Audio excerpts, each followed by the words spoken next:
يا جماعة النهاردة هنفهم الساعة بطريقة تانية خالص، ازاي بتشتغل وازاي بتقدر تتعامل معاها، وازاي دي ليه ده كذا وليه ده كذا، في يعني عدة حلقات كده بحيث نقدر نفهمها ازاي. النهاردة هتبتدي أبسط حاجة اللي هو ايه؟ عمود الساعة.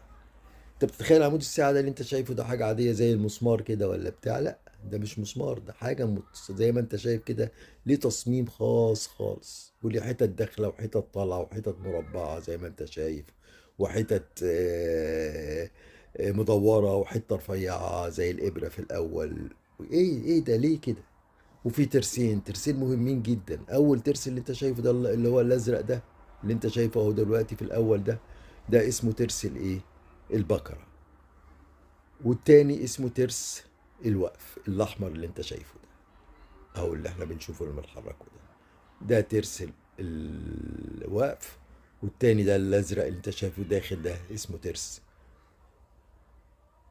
البقرة اللي انت شايفه ده.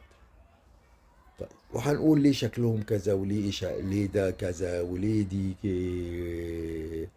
الشكل ده كذا، وليه السنون دي كذا. هنعرف كل حاجة عنه. طيب، هنقول النهارده حاجة بسيطة جدا. زي ما انت شايف كده في حاجة رفيعة اهي اللي انا بدخل فيها ترس الوقف ده اهو. شايفه ده؟ ده اسمه دليل عمود الملء. ده اللي بيدخل عبارة عن سن صغير، او بيسموه الدبانة. سن صغير بيدخل في المكنة بتاعة الساعة.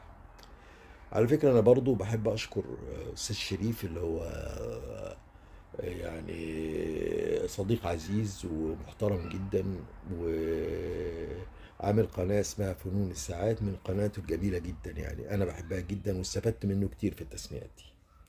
برضه عشان نرجع لها وأحط اللينك بتاعها إن شاء الله في أول تعليق. زي ما أنت شايف زي ما قلنا هنا، إيه ده؟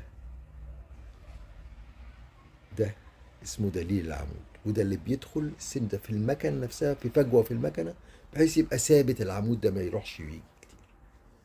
طيب، نيجي نشوف كده بعد كده. طب بعد الدليل ده في ايه؟ زي ما انت شايف في حاجة مربعة اهي، مربعة اللي انا بدخل فيها الترس. شوف اهي دي. ايه المربعة دي؟ عمود مربع كده. ايه ده؟ شوف ده ايه؟ ده اسمه مشوار ترس البقرة، عشان ده بيجي يدخل فيه ترس البقرة في الآخر أهو. شايفه ده؟ ترس البقرة فيه، وده الأساس بتاعه، لأن التجويف بتاع ترس البقرة هنشوفه هنا. شوفوا إيه؟ شايفه إيه؟ أهو مربع، وده اللي بيدخل في المربع ده.